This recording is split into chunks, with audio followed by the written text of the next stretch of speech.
নমস্কার, নববার্তা বাংলা নিউজে সবাইকে স্বাগত জানাই। আপনাদের আজ দেখাবো বীরভূমের উন্নয়ন।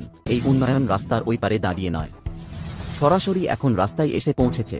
এই উন্নয়নে বহুজন উপকৃত, আপনারাও একবার দেখুন। আপনার রাস্তার মধ্যে আপনারা কি করছেন?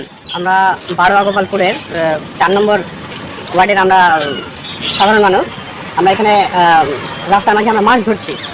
পিডব্লিউডির তরফ থেকে আমাদেরকে দুটো সুন্দর পুকুর দেওয়া হয়েছে, এখানে একটা ওখানে একটা, এটা সামনে দেখতে পাচ্ছেন। আরও আছে অন্যান্য জায়গায় রাস্তা। আমরা দুয়ারে মাছ প্রকল্প পেয়ে গেছি পিডব্লিউডির তরফ থেকে। আর তার সাথে এগুলো হওয়াতে আরও সুবিধা হচ্ছে যে নিত্যদিন টোটো বাইকরা পাল্টি খাচ্ছে, অ্যাক্সিডেন্ট হচ্ছে। তাতে করে স্থানীয় যারা গ্রাম্য চিকিৎসক আছে তাদেরও অনেকটা সুবিধা দেখতে আসছে মানুষজন। তারা ফলমূল নিয়ে আসছে, হাবি জাবি হরলিক্স এগুলো। সেখানে কি হচ্ছে, আবার ফলমূল বিক্রেতারাও কাজ পাচ্ছে। মানে এক কথায় পিডব্লিউডি আমাদেরকে এত সুন্দর সুযোগ সুবিধা দিয়েছে যে চারিদিক থেকে মাকড়সা জালের মতো আমরা ইনকাম